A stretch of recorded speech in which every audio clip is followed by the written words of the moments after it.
এখন কন্টেন্টের অ্যাকচুয়ালি অভাব নেই, যে কেউ কন্টেন্ট ক্রিয়েশনে যেতে পারে। অভাবটা হচ্ছে কোয়ালিটিফুল কন্টেন্টের। আমি বিউপি থেকে গ্র্যাজুয়েশন শেষ করি 2021-এ। এরপর পরই হচ্ছে আমি কর্পোরেটে চাকরিতে চলে যাই, কিন্তু কর্পোরেটে মন বসে না। এরপর পরে চলে আসি A2I-তে এবং এরপরে চলে আসি UNDP-তে। এরপর তো কন্টেন্ট ক্রিয়েশনটা শুরু করি। আর এই কন্টেন্ট ক্রিয়েশনে আমার ভার্সিটি লাইফের যে পড়াশোনা, আমি তো ম্যাস কমিউনিকেশন এবং জার্নালিজমে ছিলাম। সো এখানে যেই ম্যাটেরিয়ালসগুলো, যেগুলো আমাদের যে কোর্সগুলো ছিল, এগুলোর সাথে কন্টেন্ট ক্রিয়েশনটা অনেক বেশি রিলেটেড।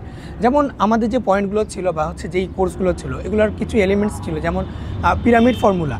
এই পিরামিড ফর্মুলাটা কীভাবে আমাদেরকে পড়ানো হয়েছিল, এগুলোই অ্যাকচুয়ালি এখন কাজে লাগছে আমি কন্টেন্ট ক্রিয়েশন যে করছি এই স্ট্রাকচারাল ওয়েতে। সো আমার ভার্সিটির পড়াশোনা, আমার যে ডিপার্টমেন্টের পড়াশোনা, সেগুলোর সাথে অ্যাকচুয়ালি কন্টেন্ট ক্রিয়েশনটা অনেক বেশি জড়িত। আমাকে নাড়া দেওয়ার যে বিষয়টা, সেটা হচ্ছে তাদের ন্যায্য পাওনাটা। অনেক বড় বড় ব্র্যান্ড অ্যাকচুয়ালি বাংলাদেশের যে ঐতিহ্য বা ট্রেডিশন, এগুলো সেল করছে, বাট যারা এগুলো বানাচ্ছে বা যারা এগুলো ধরে রেখেছে, তাদের যে ন্যায্য পাওনাটা আছে সেটা দিচ্ছে না। যেমন জামদানি যারা বানাচ্ছে, খরচ হচ্ছে মনে করেন 10 থেকে 12,000 টাকা বা 5,000 টাকা, যেটাই হোক। এই 10,000 টাকা দিয়ে তারা কিনছে যারা জামদানি তৈরি করে তাদের থেকে, কিন্তু সেই জিনিসটা শোরুমে যখন যাচ্ছে, শোরুমে 50,000 টাকা, 60,000 টাকা বা 1 লাখ টাকা দিয়ে সেল করছে। অর্থাৎ যারা বানাচ্ছে, যারা পরিশ্রম করছে, তারা যে ন্যায্য পাওনা পাওয়ার সেটা পাচ্ছে না। অথচ যারা ট্রেডিশনকে সেল করছে, যারা ঐতিহ্যকে সেল করছে, তারা অনেক বড় একটা রেভিনিউ জেনারেট করছে। পরামর্শের বিষয়ে যদি আমি বলি, তাহলে আমি বলবো কন্টেন্টের পেছনে রিসার্চ বেশি দেওয়া। এখনকার বেশিরভাগ কন্টেন্ট দেখা যাচ্ছে জাস্ট আমি ক্যামেরা ধরলাম, কথা বলা শুরু করলাম, এরকম হয়ে যাচ্ছে। প্রপার যে রিসার্চ, সেটা অনেকের কন্টেন্টেই থাকে না। অনেক সময় ফলস ইনফরমেশনে চলে আসে। আমার কন্টেন্টগুলো যদি আপনি ফলো করেন, তাহলে দেখবেন যে আমি একটু বেশি বা ইনডেপথে রিসার্চ করার ট্রাই করি।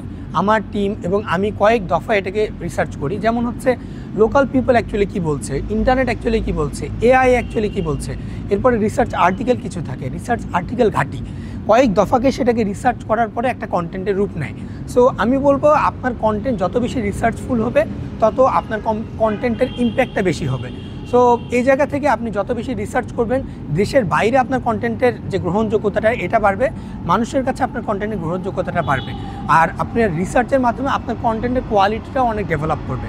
কেননা এখন কন্টেন্টের অ্যাকচুয়ালি অভাব নেই, যে কেউ কন্টেন্ট ক্রিয়েশনে যেতে পারে। অভাবটা হচ্ছে কোয়ালিটিফুল কন্টেন্টের। আমরা কোয়ালিটি কতটুকু দিচ্ছি, এটার উপর ডিপেন্ড করছে। আর কোয়ালিটিটা অ্যাকচুয়ালি আসেই হচ্ছে রিসার্চের মাধ্যমে। অ্যাকচুয়ালি ফিনান্সিয়াল যে ব্যাপারটা, এটা যদি বলি, এটা মূলত আসে আমি UNDP-তে এখনও কনসালটেন্সি করছি, প্লাস বিভিন্ন জায়গায় এখনও প্রজেক্ট বেসিসে কাজ করি, সেখান থেকে আসে। As a independent film maker হিসেবে বিভিন্ন ব্র্যান্ডের সাথে কাজ করা হয়, NGOর সাথে কাজ করা হয়।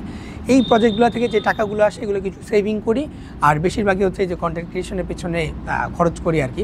ফিউচার প্ল্যানের যে জায়গাটা, সেটা যদি আমি বলি, তাহলে আমাদের হেরিটেজ এবং কালচার, এই দুটোকে ফোকাস করে আমাদের ট্যুরিজমটাকে একটু বাড়ানো। আপনি দেখবেন যে আমার ভিডিওতে আমি ইংলিশ সাবটাইটেল দিই। এটার কারণটা হচ্ছে যারা ফরেইনার বা যারা দেশের বাইরে থেকে আমার কন্টেন্ট দেখে, তারা যেন আমাদের হেরিটেজটাকে আরও এলাবোরেট ওয়েতে জানতে পারে। সো এটা জিনিস জানার জন্য কিন্তু দেশের বাইরে থেকে একজন যে ফরেইনার অ্যাজ এ ট্যুরিস্ট কিন্তু আমাদের দেশে আসবে। সো আমাদের দেশের যে হেরিটেজটা আছে, কালচারটা আছে, এটাকে আরেকটু বাইরের দেশে একটু রিচ করানো, বাইরের দেশে মানুষদেরকে জানানো, এবং এটার মাধ্যমে আমাদের ট্যুরিজমটাকে যেন বাড়াতে পারি, এটা আপাতত আমার ফিউচার প্ল্যান।